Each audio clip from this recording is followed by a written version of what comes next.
The following podcast is part of a certified educational activity. Access the entire activity and complete the post-test at peerview.com/JUQ860. Downloadable slides and practice aids are also available. Hello, everybody. I'm really excited to go introduce our special session tonight on translating progress with immunotherapies and targeted agents in improved outcomes for patients with triple-negative breast cancer. I'm Henry Curer. I'm a surgeon at MD Anderson. I'd like to introduce Dr. Heather MacArthur, who's a medical oncologist and also the clinical director of the breast cancer program and Coleman Distinguished Chair at UT Southwestern Medical Center. During this time, we're going to have a masterclass in practicum, harnessing the potential of the latest treatment advances with immunotherapies and targeted agents in triple-negative breast cancer. This will be a case-based discussion of how we implement multidisciplinary care and best practice in triple-negative breast cancer. I start this slide. I thought it was interesting pulling our slides. This is a slide from 24 years ago at this meeting in the spring, the Society of Surgical Oncology. So we've known for a long time that we have patients with an exceptional response to neoadjuvant systemic therapy. We now know, and I don't have to tell a group of physicians like yourself on the indications for neoadjuvant systemic therapy, but certainly it's locally advanced breast cancer, operable but regional advanced disease. But there's been a great shift over the last several years in offering this systemic therapy to operable breast cancer. It is certainly preferred for greater than T2 and node-positive disease. And I want to call your attention to the NCCN guidelines saying that for clinical T1C, N0 triple-negative breast cancer and HER2-positive disease, we should consider this approach as well. You know, during the Society of Surgical Oncology meeting quite a long time ago, we showed that you could have a complete pathologic response in 12% of patients with locally advanced breast cancer, that is the breast and the nodes. What was very clear at that time is that those patients with complete pathologic response do extremely well. This was rudimentary chemotherapy regimen, only 4, but the big paradigm, and which has changed everything in the last 2.5 decades, is that we identify a group of patients who are not going to do well if they have invasive breast cancer left in the breast of the nodes. And that's where you'll see we've made some amazing strides in the care of patients, particularly in patients with triple-negative breast cancer. At that time of the meeting, we never heard of the word triple-negative breast cancer. We did have estrogen receptor. HER2/neu had not come into our understanding for earlier stage breast cancer and the anti-HER2 agents. But what was clear from this initial study at MD Anderson is that patients with ER-negative disease were 9 times more likely to have a complete pathologic response. This has been replicated, of course, and this is the residual cancer burden from the I-SPY clinical research collaborative among 1,700 patients. It's not just the patients who have some disease, but it depends, their prognosis will depend on, for example, residual cancer burden as high as 3, and you can see their event-free survival is extremely low in 20%. We all know now through over 10,000 patients and this meta-analysis that this PCR as an independent predictor on overall survival is clearly in triple-negative breast cancer as well as HER2/neu positive breast cancer. We know as surgeons, again, not having to tell you, that it changes the morbidity associated with our surgeries, not only converting locally advanced breast cancer to operable disease, but we've had successive less and less surgery. And now, not just sentinel lymph node, but targeted axillary dissection for patients with node-positive breast cancer, where we can even eliminate axillary lymph node dissection in some of those patients. Finally, because of these increasing pathologic complete response rates, it begs the question, do we need any surgery at all if the patient is going to have systemic therapy up front and they have such a high rate of no residual disease? And I just mentioned our phase 2 multi-center trial at MD Anderson for eliminating breast cancer surgery in exceptional responders with neoadjuvant systemic therapy. This trial has closed as of last year, and it was open to HER2/neu positive patients with operable breast cancer less than 5 centimeters and triple-negative breast cancers. They had very selective criteria with image-guided biopsy, with the disease having to be smaller than 2 centimeters. Those patients without any residual disease went on to just radiotherapy, no surgery.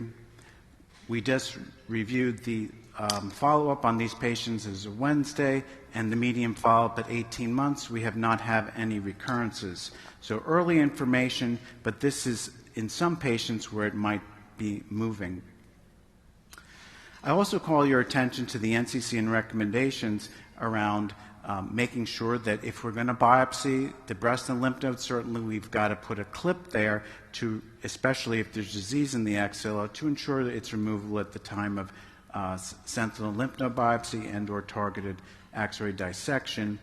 And I think everyone in this audience is aware that this has been a bridge for us. This is Dr. Caudle's paper from MD Anderson, a bridge from us doing axillary dissection in every patient who presented with node-positive disease to just selective. And this has been our approach at Anderson and several places around the world. Again, I want to focus on some landmark trials in early stage disease as it relates to triple-negative breast cancer. We're going to review some landmark studies on Parp inhibitors, and this is a tumor cell, which I think is a great illustration on all the various ways that we may be able to kill the cancer.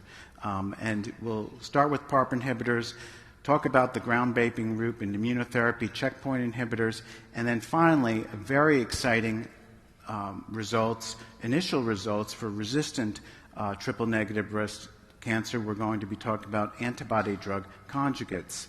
Let's look at a case. 46-year-old woman with familial breast cancer and ovarian cancer with a known germline BRCA1 mutation. A new left high-grade 1.6 centimeter triple-negative breast cancer. Ultrasound of the axilla not suspicious. Keep these questions in mind as you see over here as we go through some of the data. Thank you, Dr. Curer, for setting the stage so beautifully.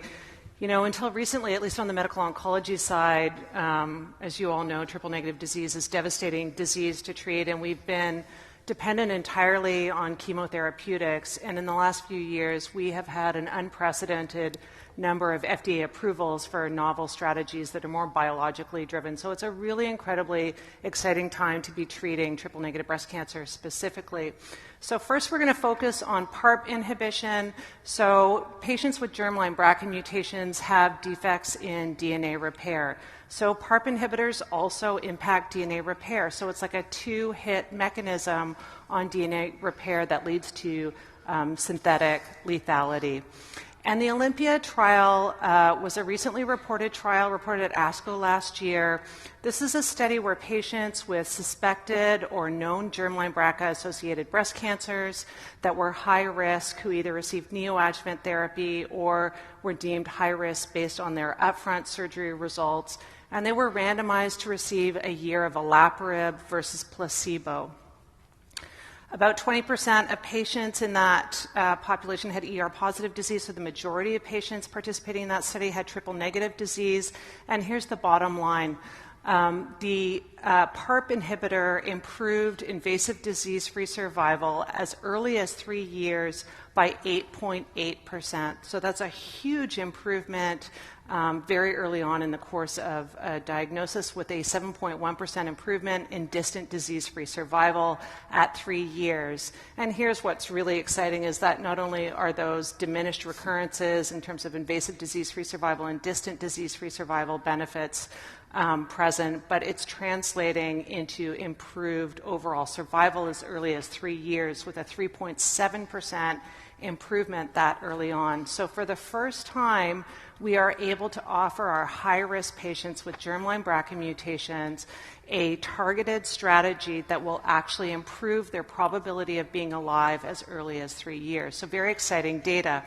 And what we saw when we looked at subgroup analyses was that the benefit was consistent across the subgroups that were interrogated, whether it was by type of chemotherapy, when chemotherapy was administered, hormone receptor status, or BRCA1 versus BRCA2, for example.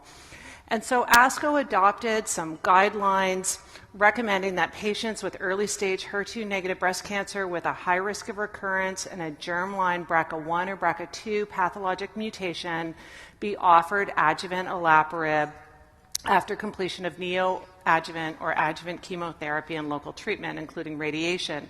For those who have surgery first, 1 year of adjuvant olaparib is offered to patients with triple-negative breast cancer who have tumors at least 2 centimeters in size or who have involved lymph nodes. And for patients who receive neoadjuvant chemotherapy, it should be offered to patients with residual disease. So those are recent updates in the ASCO guidelines. On March 11, 2022, the FDA approved olaparib for the adjuvant treatment of patients with deleterious or suspected deleterious germline BRCA-mutated HER2-negative high-risk early breast cancer who have been treated with neoadjuvant or adjuvant chemotherapy. Patients must be selected for therapy based on an FDA-approved companion diagnostic for olaparib. So at this point, Dr. Cure, so we return to the case, the 46-year-old woman with a known BRCA1 mutation with a 1.6 centimeter triple-negative breast cancer and a unremarkable ultrasound.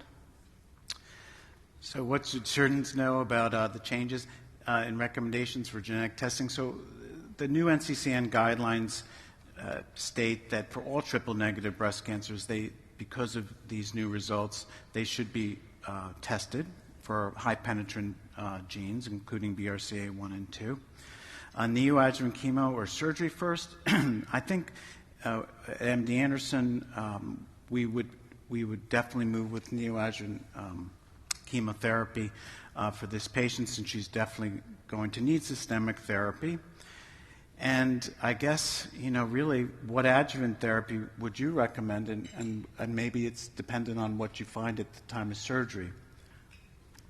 So I typically treat pretty much all of my patients with early-stage triple-negative breast cancer with neoadjuvant therapy in light of the Parp inhibitor data that I just showed you for our germline BRCA-associated tumors, as well as the opportunity for adjuvant capecitabine, and I'll show you some data now in support of immune therapy. But we have seen several publications, including one in JCO several years ago, showing that even T1A and T1B node-negative triple-negative breast cancer has a high risk of recurrence if they are not treated with chemotherapy. So it really has become a standard of care in my practice, and why not use that information up front, the degree of response, to inform downstream decision-making.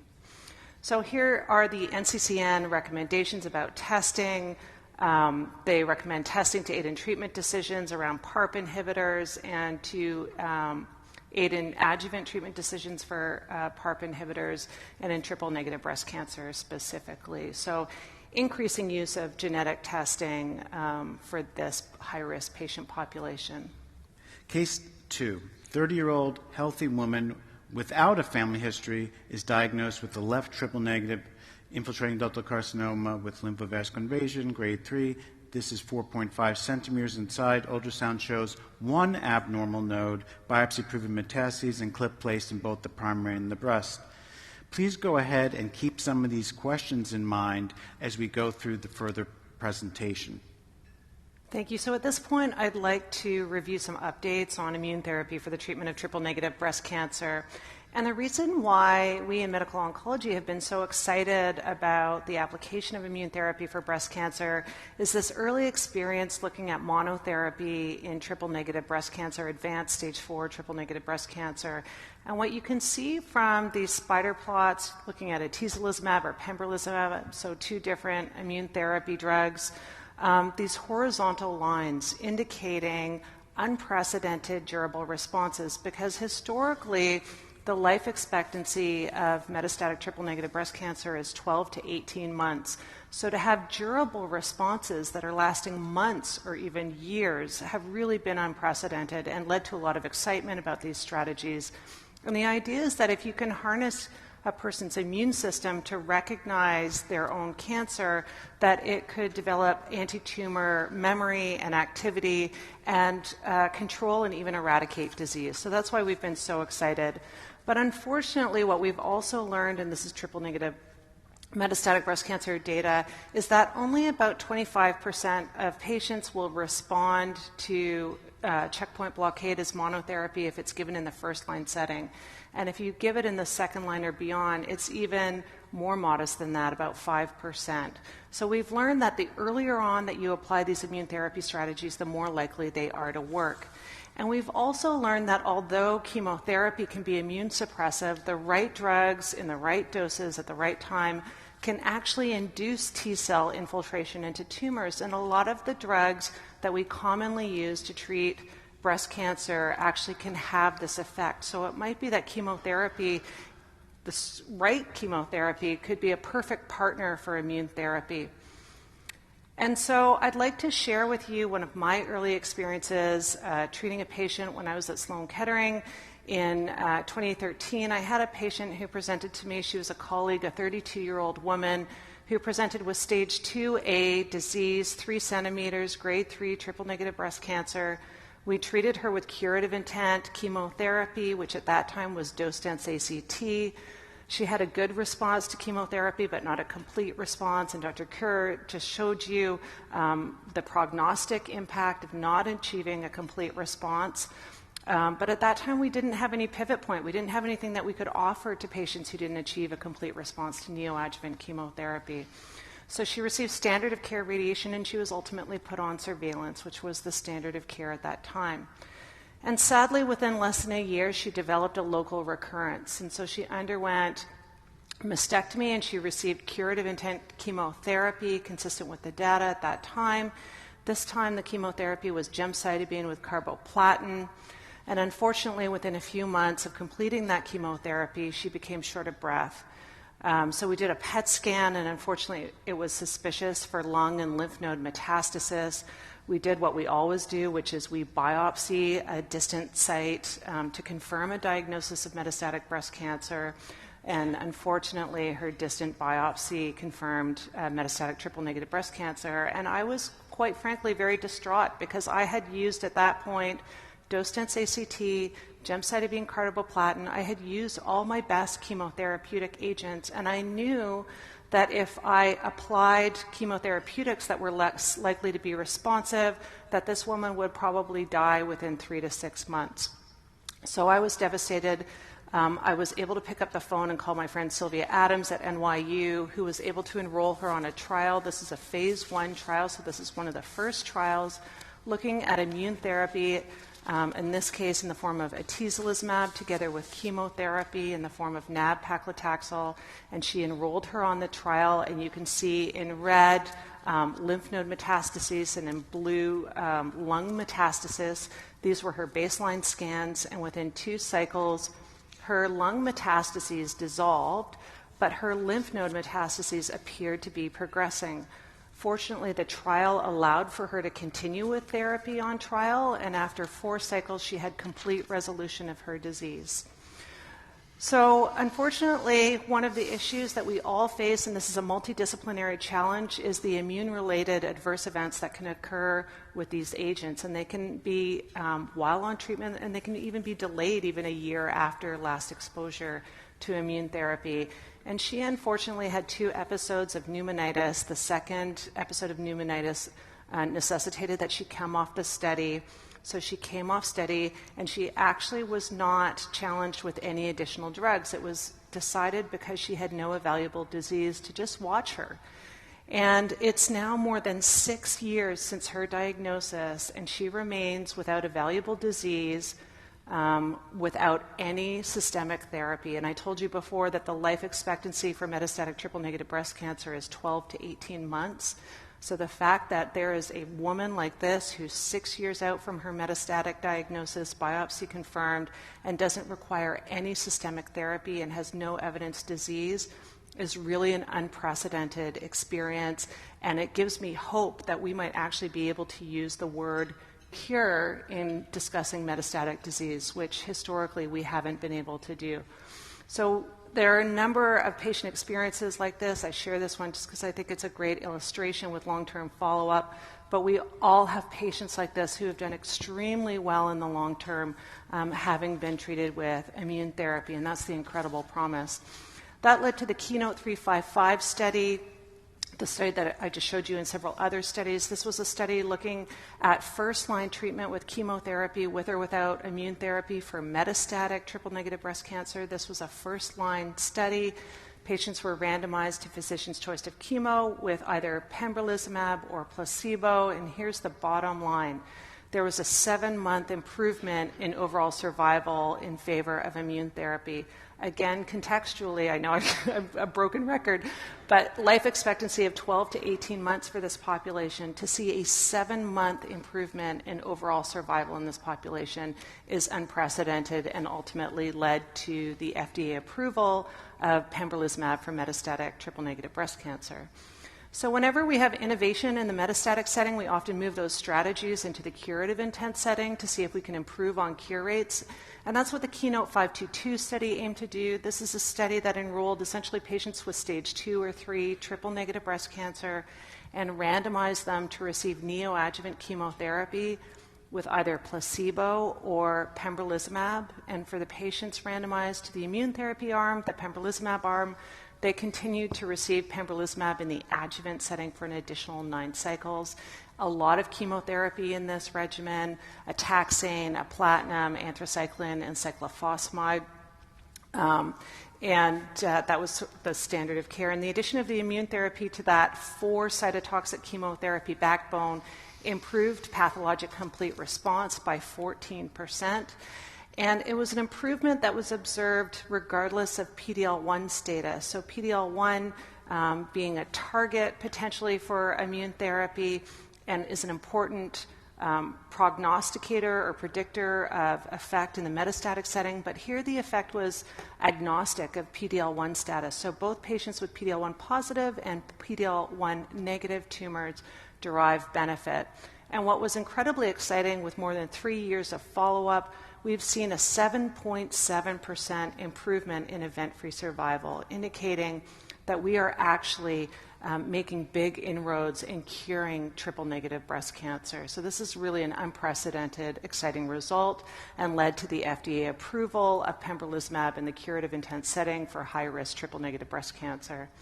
And what was really remarkable was the magnitude of the benefit for patients who do not achieve a pathologic complete response. You can see here a more than 10% improvement in event-free survival and cure rates for patients who don't achieve a pathologic complete response. So as stated earlier, we've known for a long time that the inability to achieve a pathologic complete response has a negative prognostic impact. But historically, we haven't been able to do anything about it until these recent successful drug developments. So really exciting to see a huge benefit even in that extremely high-risk population. And the benefit has been very consistent when we've interrogated different subsets from this study. So hazard ratios have been approaching 0.6 for all subsets. So for the node positive and node negative, both populations have hazard ratios approaching 0.6, indicating that the relative benefit is similar for those 2 subgroups. The absolute benefit is bigger for the higher risk node positive population, but the relative benefit is similar for both, as evidenced by the hazard ratio. And we see the same when we look at disease stage, very similar hazard ratio approaching 0.6, so indicating a relative reduction that's very similar regardless of disease stage, but the higher risk stage 3 population has a bigger absolute benefit. So similar relative benefit, but bigger absolute benefit in the higher risk populations. And what kind of events are we preventing? We're preventing distant recurrences. So 7.7% of patients in the pembrolizumab arm experienced a distant recurrence versus 13.1% in the placebo arm. And that's what's translating into not just event-free survival improvements, that prevention of distant recurrences is improving overall survival. And this to me is really remarkable, an almost 3% improvement in survival as early as 3 years after diagnosis. That's really remarkable. So not just preventing recurrences, not just preventing events, but actually improving life expectancy for our high-risk patients. So in July of 2021, the FDA approved pembrolizumab for high-risk early-stage triple-negative breast cancer together with chemotherapy as neoadjuvant therapy and then as continued single-agent adjuvant therapy after surgery. So this became a new standard of care.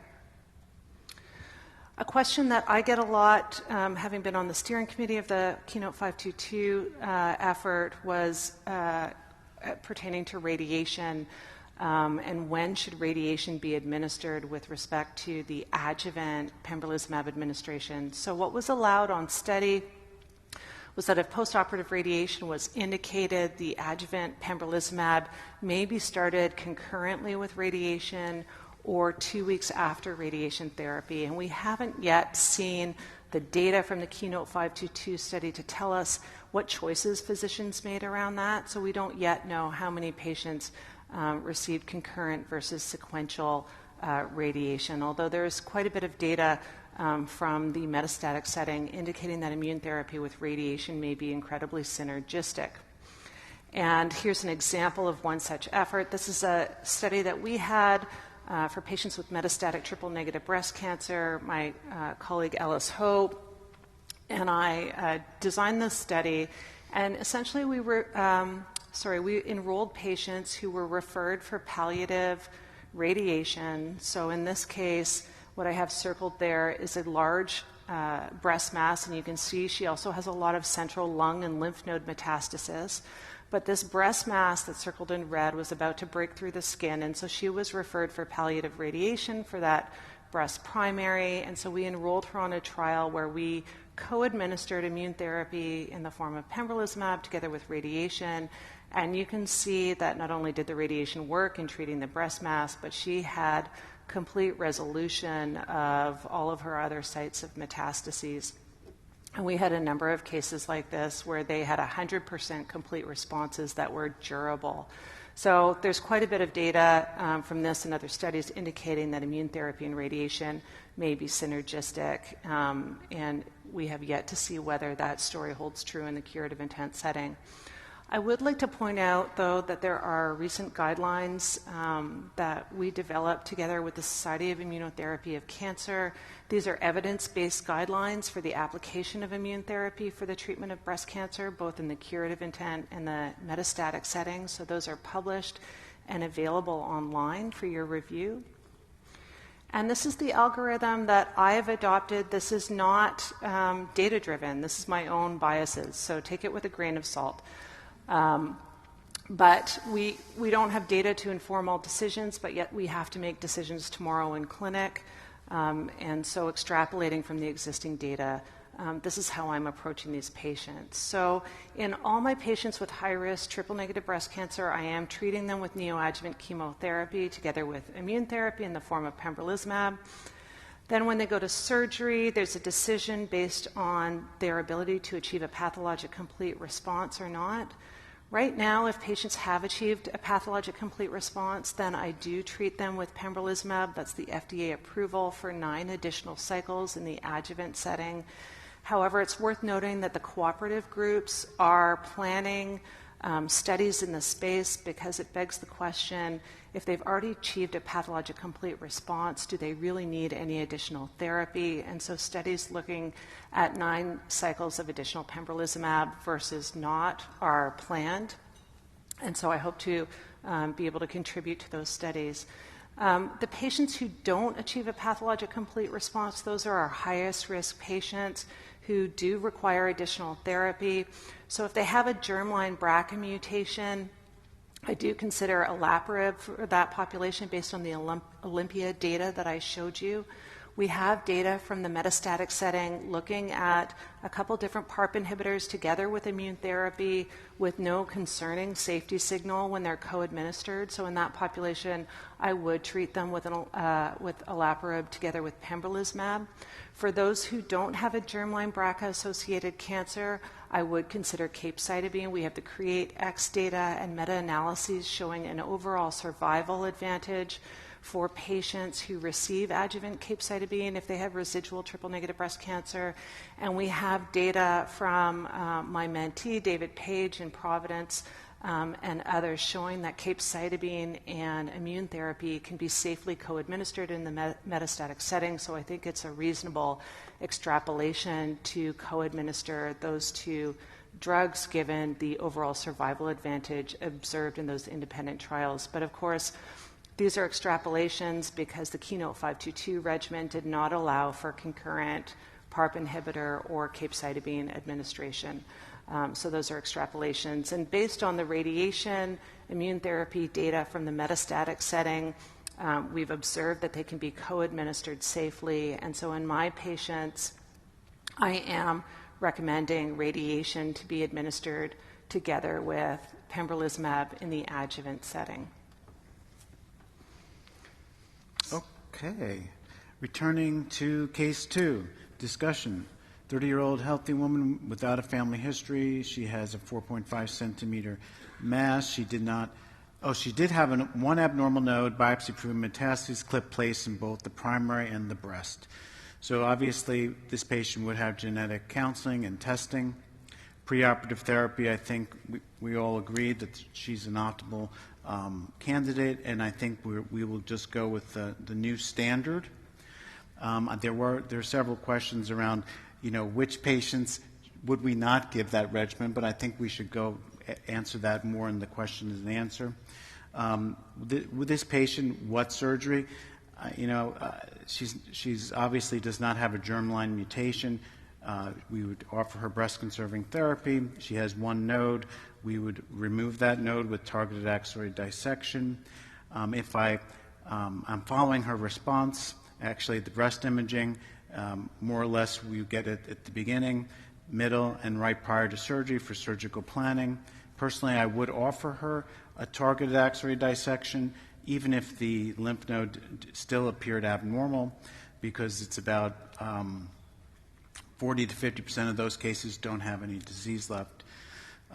What has changed in my practice, and particularly at MD Anderson, is we are doing lymphovenous bypass. Our microsurgical colleagues in plastic surgery are offering that procedure along with us doing the axillary reverse mapping. So I would have a plastic and reconstructive surgeon available for this particular patient. So this is, again, as a surgeon trying to think about, so what happens if we do have nodal disease left? In this particular patient, we're just going to go with 9 cycles of pembro and the capecitabine, both concurrent? Yeah, that comes up. Yeah. And I think it's clear that you can give radiotherapy concurrently or after, but you're advocating for? My own biases from, again, several studies that we've done in the metastatic setting looking at concurrent radiation administration. I mean, the idea is basically twofold. Radiation does a couple things. It causes inflammation, so it brings immune cells into the tumor environment, but it also breaks down the tumor into tiny fragments that might be more easily digested by the immune cells. So if you boost the immune system with drugs like pembrolizumab and break down tumors into more digestible pieces, it makes sense, at least in my mind, that those would be synergistic in terms of establishing long-term tumor-specific immune memory, and that's the power. And there was a presentation today by Dr. Julia Chow at Penn, which looked at exactly that scenario, and she did find some compelling results. So can we move on to the next slide? Thank you. Thank you. So I just wanted to take a moment to touch on the issue of immune therapy toxicity, because It is a challenge that affects all of it. As I said previously, immune-related adverse events can occur while patients are on treatment, but they can also occur in a delayed fashion. So you can have a new immune-related adverse event even as late as a year after last exposure. So it might be that a patient presents to your clinic for routine surgical follow-up, haven't seen their medical oncologist for several months, and presents with severe fatigue, for example, and together we have to think about how we're going to work up those patients and think about them. So any system can be affected by an overactive immune system.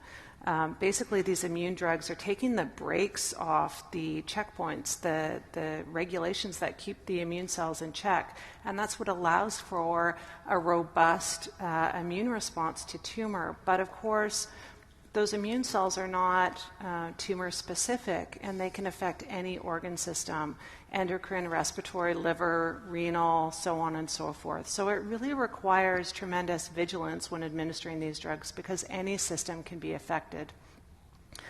The timing is really different than what we experience with chemotherapy administration. It's very variable. And as I said earlier, they can occur weeks, months, even a year after the last treatment. So it requires ongoing vigilance even after treatment is completed. And with novel combinations, the timing can be even more variable. This is a typical pattern that we see. Typically, rash is, if it occurs, is the first immune-related adverse event to occur, and then diarrhea, and then the other opathies, the endocrinopathies, the hepatitis, pneumonitis tend to occur months after exposure. But there is a huge degree of variability that can occur even after first dose. And I just want to go back to the Keynote 522 experience. Again, this was neoadjuvant chemotherapy with 4 cytotoxic agents with either pembrolizumab or placebo. The pembrolizumab is outlined here in blue, and the orange is the placebo arm. And you can see that there are more infusion reactions. There's a very consistent rate of hypothyroidism. Hypothyroidism is the most common immune-related adverse event that we see with these drugs, typically about 15 to 20%, and it was 15.1% in this study, so very consistent with our other experiences. Less common is hyperthyroidism, typically around 5%, and then all the other issues that we see with these drugs are much less common.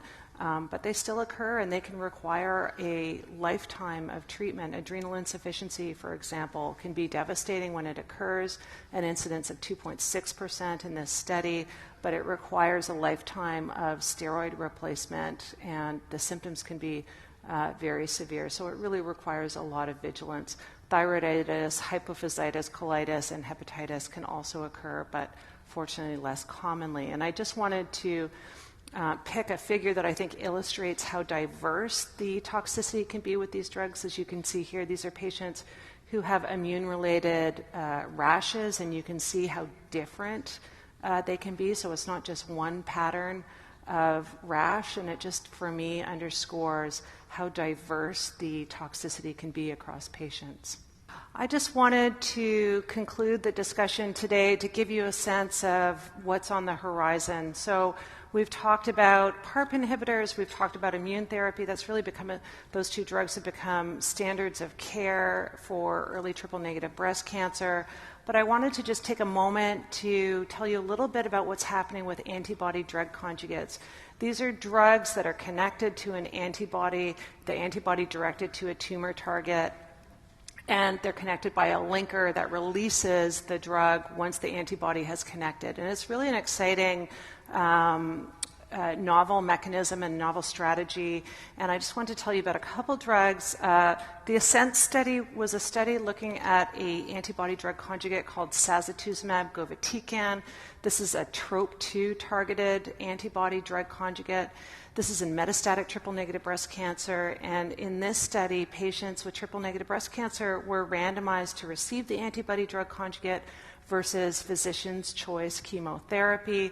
And you can see here You don't need to be a statistician, I don't think, to appreciate the difference between those curves for progression-free survival and overall survival. So the hazard ratio for overall survival, 0.48, indicating there's a more than 50% reduction in the risk of death in favor of the antibody-drug conjugate. So this is a really exciting space. Again, only a few years ago, we were entirely dependent on chemotherapeutics for the treatment of triple-negative breast cancer. And now we have Parp inhibitors, immune therapy, and now antibody-drug conjugates, because the FDA approved, based on this data that I just showed you, Sazatuzumab govitecan for advanced or metastatic triple-negative breast cancer who had received 2 or more prior systemic therapies. So a really exciting time to have so many new FDA approvals that are biologically driven for patients with triple-negative breast cancer. I wanted to tell you as well about another drug that's TROP2 targeted, so the same target as the Sazatuzumab that I just showed you. This one is called Dato-DXd, and it also targets TROP2. And in studies looking at this drug, you can see with these waterfall plots, all of the patient experiences, all the responses are favorable as indicated by this waterfall. So another very exciting antibody-drug conjugate that targets, again, TROP2, which is almost ubiquitously expressed on triple-negative breast cancers. So Sazatuzumab is an FDA-approved TROP2 targeting antibody-drug conjugate for pretreated patients with metastatic triple-negative breast cancer. There are ongoing studies with Sazatuzumab in combination with targeted therapies as well as immune therapies in the curative intent setting in early breast cancer. So these are coming fast and furious into the forefront, and I think offer a really exciting opportunity to refine our treatment strategies for this patient population. Dato-DXd is another TROP2 targeting antibody-drug conjugate that's demonstrated impressive clinical activity in pre-treated metastatic breast cancer and is also being moved up earlier in the course of disease. I also want to tell you about Trastuzumab Drxt very briefly. So this is a antibody-drug conjugate that targets HER2. The antibody is a HER2 target, and it has been explored in patients not only with HER2 positive disease, but also in patients who have HER2 low disease with impressive activity. So there will be a challenge for us going forward to rethink how we categorize breast cancer. It won't be 3 different categories anymore, because it's going to create this subset of triple-negative breast cancers that are HER2 low expressing. And what's really exciting about that drug is that it has a bystander effect. So not only does it kill the cell that has the target, it gets leaked into the surrounding area to kill neighboring cells. And why is that so exciting? Because it overcomes the challenge of heterogeneity, and we've all seen this. Patients with HER2 positive disease that become HER2 negative, for example. And that's because, in part, of heterogeneous cell populations. It's not the same cell over and over again. So to have drug strategies that have this bystander effect that can kill not just the targeted cell, but all of the cancer cells in the neighboring area is really potentially very powerful. So there's a lot of excitement around that antibody-drug conjugates and others that have bystander effects. There are multiple other targeted therapies in development right now that target key genomic pathways and antigens that are overexpressed in breast cancer, including triple-negative breast cancer. And again, the whole label of triple-negative breast cancer tells us everything about what the cancer isn't about, but doesn't tell us anything about what it is about. And it's really a heterogeneous subset of breast cancer. And now with unique biologic insights, we have increasing understanding about what drives the subsets of triple-negative breast cancer.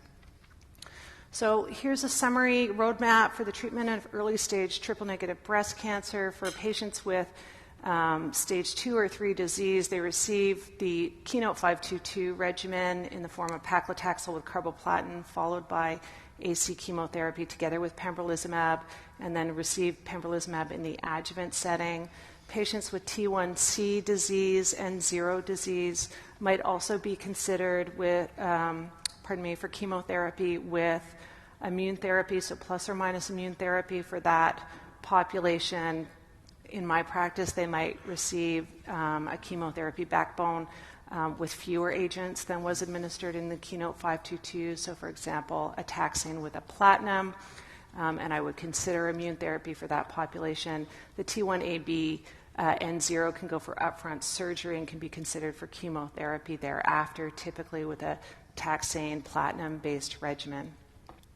As I showed you earlier, patients who achieve a pathologic complete response, the current standard is to receive 9 additional cycles of pembrolizumab, although, as I pointed out, the cooperative groups are planning studies looking at randomizing that potentially good prognosis population to the standard of care, which is the 9 cycles of pembrolizumab versus no further therapy. So that will be a really important effort. And then for those who do not achieve a pathologic complete response, if they have a germline BRCA mutation, then olaparib should be considered and can be administered, in my mind, concurrently with pembrolizumab, although that was not permitted on study. Those who do not achieve a pathologic complete response, who do not have a germline BRCA mutation, could be considered for adjuvant capecitabine, which again could potentially be co-administered with pembrolizumab. So that's the current increasingly complicated but exciting roadmap for early stage triple negative breast cancer. And I hope you'll agree that with these survival advantages that we've shown you with these various studies, that we really are finally making headway for this high-risk population. Thank you very much, Dr. MacArthur. We have a lot of questions on some of the side effects, but I'll start with the first question, which I think is really irrelevant. Someone who's in a community practice, all of this new information, the patient is seeing them first in their surgical practice. What should they do to integrate if they have a triple negative breast cancer? How are they going to work with the team? Well, I think for triple negative breast cancer, they should be referred to medical oncology up front so that decisions can be made about whether they're an appropriate candidate for neoadjuvant therapy. Because again, with the survival advantages seen with these various strategies for patients with residual disease, it is increasingly helping us to decide who needs more treatment and who could potentially get away with less treatment. Because, of course, we want to improve cure rates, but we also want to mitigate toxicity whenever possible. So that's always the balance that we're trying to strike, and I really think these are multidisciplinary decisions that can't be made in isolation. The next question someone asks is, can you combine the Parp inhibitors with the checkpoint inhibitors to increase the PCR rates in patients with germline BRCA mutations? So in Olympia, where olaparib was administered for a year in that high-risk triple-negative and high-risk ER-positive population, most of the patients having triple-negative disease, those patients did not receive concurrent immune therapy. So we really don't have the data to directly inform insights as to co-administration. However, we do know from the Tapasio and Mediola studies in the metastatic setting that those drugs can be co-administered safely. So in this high-risk population, my strategy is always to err on the side of over-treating rather than under-treating. And given that there's established toxicity with no concerning signals with co-administration in the metastatic setting, I think at this time, until we have that specific data in the curative intent setting, I think it's reasonable to co-administer. There's another question around, could we just give a Parp inhibitor alone to someone with a germline BRCA mutation, and have there been studies? There have been several studies, but one that was presented at ASCO using telaparib monotherapy alone had a PCR rate in around 46%. There's more kind of questions around, is there any, what's the biologic rationale for both of the agents, pre-op versus adjuvant? It's kind of a complicated question. It is a complicated question. There have been a number of neoadjuvant Parp inhibitor studies. The reason why it might be exciting to combine Parp inhibitors with immune therapy in the adjuvant setting, however, is that with the DNA repair deficiencies associated with germline BRCA mutated associated cancers that are enhanced with the Parp inhibition, that you might have better neoantigen presentation as a result of that DNA defect, and therefore it might be an ideal partner for immune therapy, which can take advantage of that neoantigen presentation. But right now, the immune therapy combination and the adjuvant approval of Parp inhibitors are the FDA-endorsed standard of care, and so I think that enrollment on clinical trials that are exploring novel strategies would be really important, but right now that's the adjuvant Parp inhibitor administration is the standard.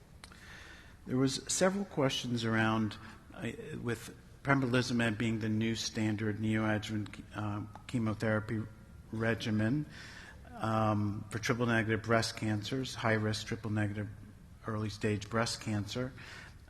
Which patients can't you give? Are there any contraindications to checkpoint inhibitors for patients, and is it their performance status? How do we look at that? So there can be a bimodal distribution to triple-negative breast cancer with an elderly population, which has a very different biology and prognosis. So in selected elderly patients, it might not be part of the prescription, particularly patients, for example, who have large invasive lobular cancers that are triple negative. Those often have androgen receptors, for example, and so that's often a strategy that I exploit with Casodex, for example, in that population. Patients who have a history of autoimmune disease, especially active autoimmune disease, would not typically be considered for immune therapy. There's been a lot of work in looking at patients who have HIV, for example, because the concern was that maybe they might not be able to mount a T-cell response to immune therapy, but it looks actually, with the data that we have to date, that actually HIV-positive patients actually do benefit from immune therapy to the same degree as their counterparts. So they were excluded from most of the clinical trials looking at these immune therapy strategies, but I would still consider it in that population. So I think someone who has a history of severe or poorly controlled autoimmune disease, I would not consider for checkpoint blockade. Someone asked whether preoperative, for example, a carbo regimen versus immune checkpoint type of therapy, are there more delays to surgery, or are they similar types of complications in that regard? Most of the toxicity, as we saw in the Keynote 522 experience in the preoperative setting, came from the chemotherapy backbone, not from the immune therapy. So any of the delays or toxicity issues that can be incurred with standard neoadjuvant chemotherapy still apply. There don't seem to be any significant additional signals that are attributed to the immune therapy administration. So it's really what we're used to dealing with, which is managing cytotoxic toxicity before surgery. How about the immune-mediated complications like the endocrinopathies, hypothyroidism, adrenal insufficiency? Are you or should the surgical oncologist be monitoring anything besides symptoms? There are guidelines for checking things like cortisol at baseline and prior to surgery. So yes, we do need to work together to monitor some basic blood work beyond just symptoms. Hypothyroidism, that's the most common immune-related adverse event. As I told you, about 15% of patients are affected, and that can require a lifetime of thyroid replacement medication. Hyperthyroidism, about 5%, and that can typically be managed with thyroid-directed medication in the short term.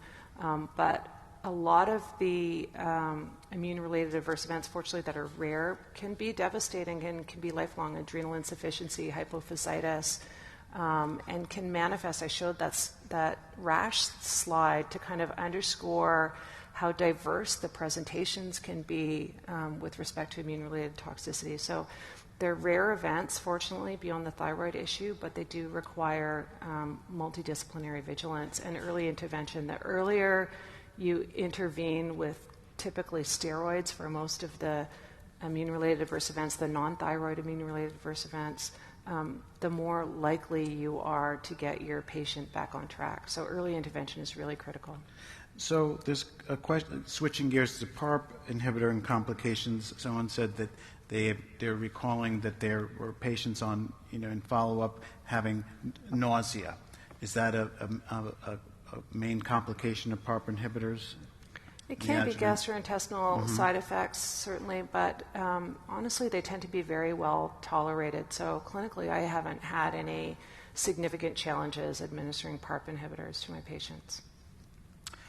We had more questions around complications. Is there any evidence for either the PARP or immune checkpoint inhibitor related to a correlation between adverse events and event-free survival? Oh, that's an interesting question. So there is some data, not from the breast cancer literature, but from other tumor types that indicated that toxicity actually predicted for improved outcomes. That hasn't been consistently observed, though, across studies, so it's unclear whether toxicity is actually a predictor for response. But it is an interesting observation. Sorry for that extra noise there. So before we end the session, Dr. MacArthur, I know it was not on triple negative, but someone asked a question about olaparib for germline mutations in hormone positive. Is that something that we're currently doing?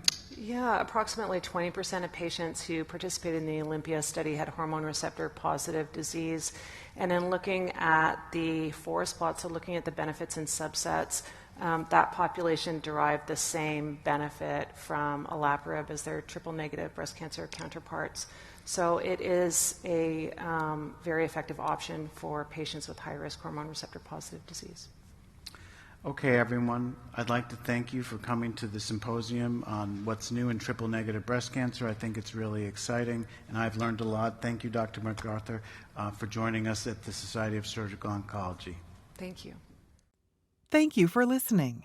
Download materials and complete the post-test for instant credit at peerview.com/JUQ860. This activity is supported through educational grants from AstraZeneca and Merck & Company Incorporated.